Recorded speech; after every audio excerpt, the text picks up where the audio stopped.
Hi, I'm Phil Harbottle, and this is my 36th video discussing 1950s British science fiction. But before we start with the subject of this video, I want to apologise for a mistake in my last video when I was discussing Expedition to Earth by Arthur C. Clarke. Unfortunately, I was facing the camera and the books were upside down, and when I wanted to show you the fact that this book was dedicated to his good friend Walter Gillings, I picked up a Heinlein book by mistake, so I'm sorry about that. And there we see the real contents page of this one and the very famous short stories, and you notice that the last one there was the basis for the film 2001. Right, that's that. Now then, on with the video. On with the new video. As the 1950s progressed, the UK became awash with hardcover science fiction as the mushroom paperbacks began to disappear. Let's look at a further batch of them. HUDA and Stoughton issued some very good titles without ever really being part of the science fiction boom. They published only one author, Charles Eric Mayne, and only identified their books as stories of the very near future.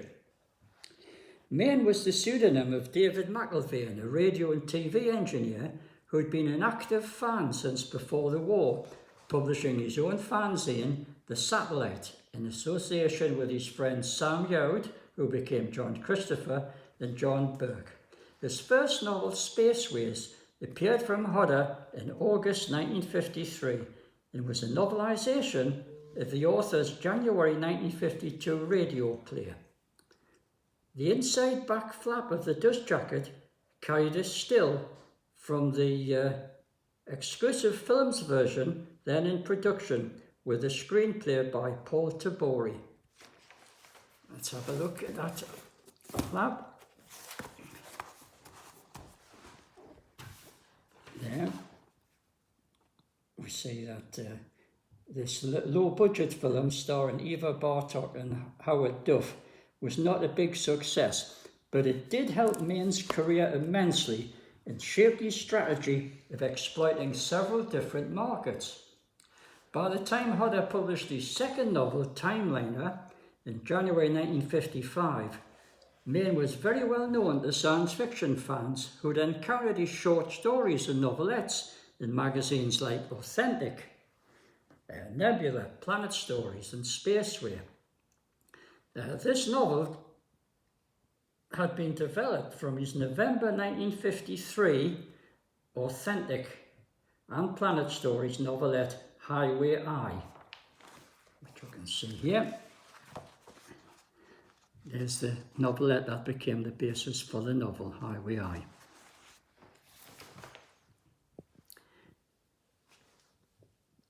And it was also on radio as the Einstein Highway. Timeliner was an excellent fresh take on time travel and won acclaim from reviewers, including Leslie Flood in New Worlds, who hailed it as one of the best novels of its type written in England that I have ever had the pleasure to read. Festival of Earth, a novelette in the December 1954 Spaceway, provided the basis for his third novel, Crisis 2000, which we see here. It was published in November 55. McIlvaine realised that by incorporating strong crime thriller and suspense elements around his science fiction premises, he could reach a wider audience, as exemplified by his next novel, Escapement, in July 1956, which was picked up for filming as The Dream Machine in 1958. McIlvaine had earlier written the screenplay for Time Slip, filmed in 1955, adapted from his own radio play, which he then novelised as The Isotope Man in 1957. As we can see, HUDA disdained colourful illustrative dust jackets for these novels, using arty two-colour graphic designs. But surprisingly, their strategy was very successful, and because of this, new science fiction books by Charles Eric Mahan continued to be published by them regularly, well into the 1960s, unaffected by the science fiction slump, which cut down the blatantly science fiction lines of their competitors.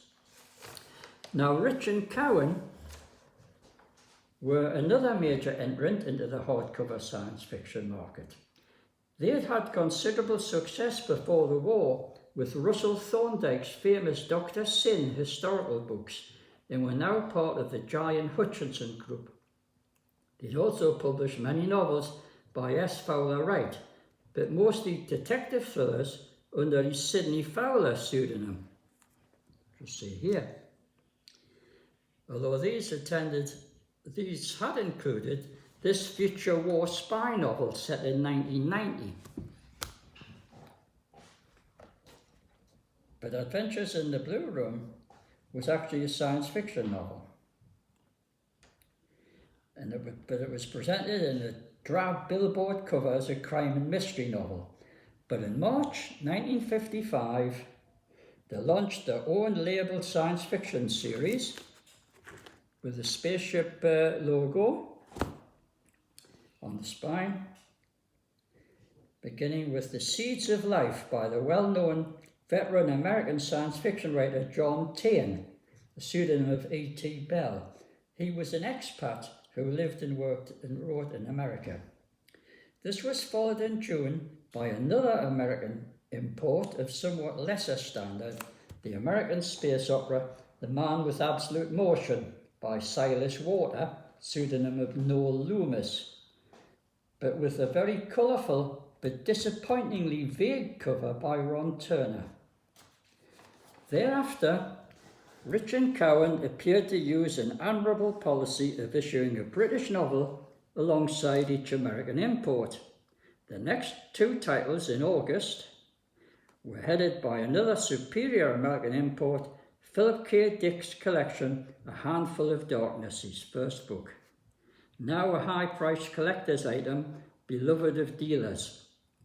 Well below it was an original British title, Scream from Outer Space, the first novel by John Robert Haynes, a would-be space epic that harked back to the bad old days of Flash Gordon. The blurb writer, who may well have been the author himself, rather gave the game away.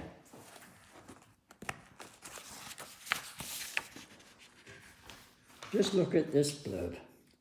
In John Robert Haynes, we have a space fiction author who shuns the obscenely horrific without in any way sacrificing such essential qualities as a highly imaginative plot, exciting action, and sound characterization. Scream from Outer Space will carry the reader along at spaceflight speed until the final climax has been breathlessly reached. In other words, it was utter crap. The two October 1955 releases were a new edition of Alfred Gordon Bennett's 1939 giant ant classic, The Demigods, with a striking cover by Eisner, who'd done many atmospheric covers for the detective line, followed by John Taine's latest novel, GOG 666, with another fine Eisner cover. November 1955 just saw a single original British novel, The Man with Only One Head, by Denzel Neve Barr. It was a good one though, an imaginative take on the last fertile man on earth theme. Thereafter, Rich and Cowan paused to take stock, as all over Britain, the London libraries stocking hardcover popular fiction began to close down. The long delay into the final two titles in June 1956 appeared to suggest that they decided to end the science fiction line and were simply using the last two novels left in their inventory. This was a great pity, as the pair were of a good standard. Philip K. Dick's intriguing World of Chance, a novel, and a British original novel by S. Makepeace Lott, the first novel by an established detective author. His Escape to Venus was a very dense and ambitious dystopian novel involving a colony on Venus, but it strove a little too hard to be literate. That Richard Cowan had decided to throw in the science fiction towel was evident in the stridently defensive tone of the novel's blurb.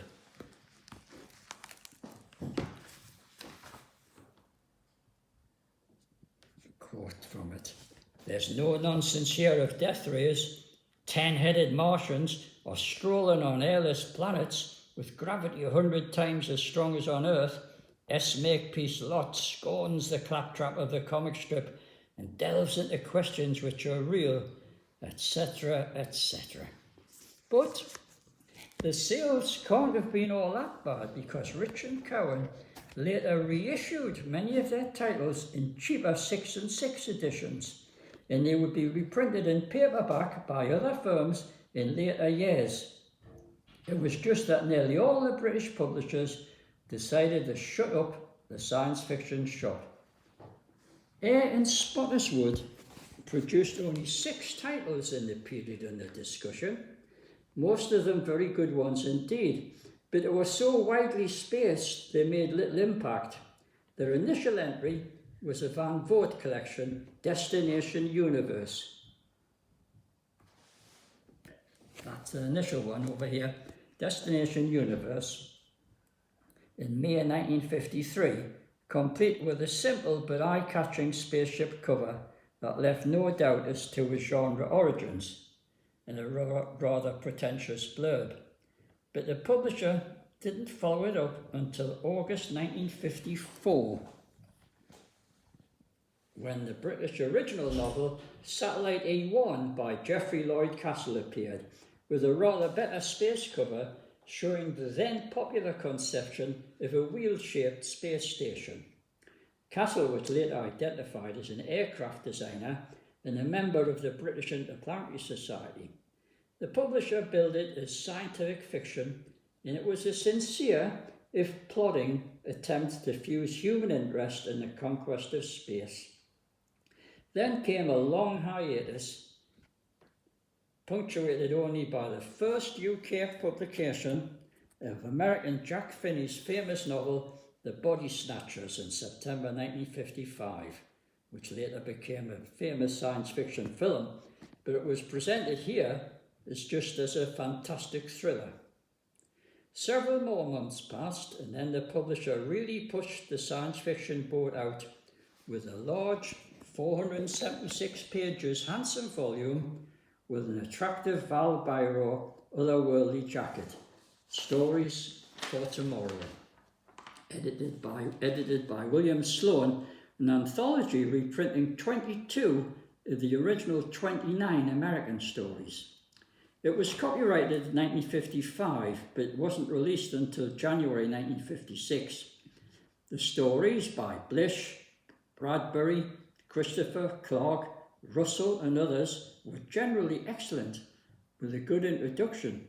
The only problem was that the book was grossly overpriced at 18 shilling, a ridiculously high price in those days. And that led to the book being remaindered because it didn't sell, and copies can be found around to this day as a result. The book had been quickly followed in March by a splendid Eric Frank Russell collection, Deep Space, reprinted from an earlier American edition. The attractive jacket shamelessly pirated Heinemann's recently discontinued Saturn science fiction logo, and was even painted by their former artist E.B. Mudge Marriott.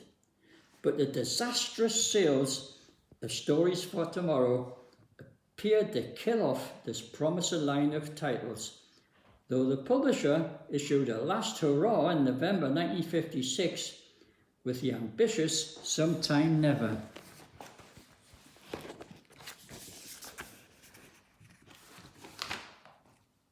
This was a very ambitious book, a collection of tales of imagination featuring 3 original novelettes by the distinguished trio of William Golding, John Wyndham and Mervyn Peake.